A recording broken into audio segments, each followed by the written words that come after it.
so many youths are growing here in the camp. They are without job, right? So they are living inside camp, and they are having gossip at shop.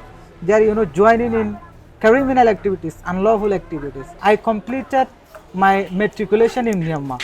So after coming here, I cannot attend in any college and university. And I had a dream of completing a degree. I have a dream of becoming an advocate for my community, so that I can advocate my people's feeling to the international community. So if I don't have education, if I can't attend college, how can I know about the world? Because education is the main thing that help people know the world.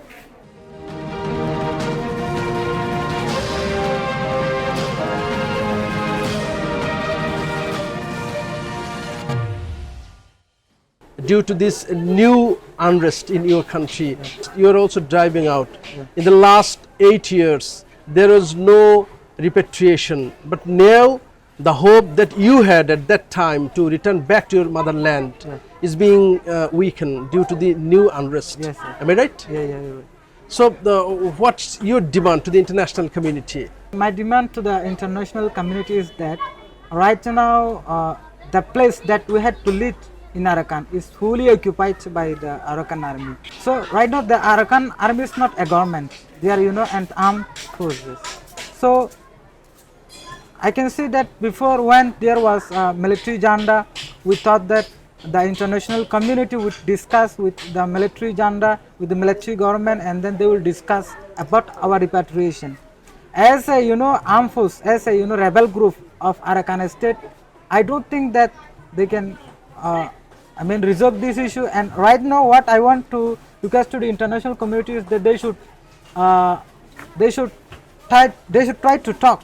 They should try to pressure the Arakan army. What they are doing, they are committing crimes against humanity, which is against to the international. So if international community try heartily, they can also put pressure on the Arakan army, the rebel group, as they are trying to run the country. So they are trying to be legitimate authority of that state now. So international authorities can put pressure on them, so that the rights of the Rohingya people, who are also the original citizens of that country, get back their citizenship right. Yeah, right now the Arakan army is trying the Arakan army is trying to talk with the international community to appoint Arakan as a country. In this situation, the Arakan army cannot run the country without the support of the international community. Recently, the Arakan army talked with the international community for the appointment of Arakan, like they want it as a their country, the separate. Now we see that there are 1.3 million Rohingya people living here, and of them there are huge number of children and youths, and even they don't get proper education, proper lessons and guidelines. So it means that huge number of people will grown up without education. So what's the future of your leadership to run your community? The main thing is that in the Rohingya camp, organizations are only providing basic education. They don't provide higher education. For example, I completed my matriculation in Myanmar. So after coming here, I cannot attend in any college and university. And I had a dream of completing a degree. I have a dream of becoming an advocate for my community, so that I can advocate my people's feeling to the international community. So if I don't have education, if I can't attend college, how can I know about the world? Because education is the main thing that help people know the world.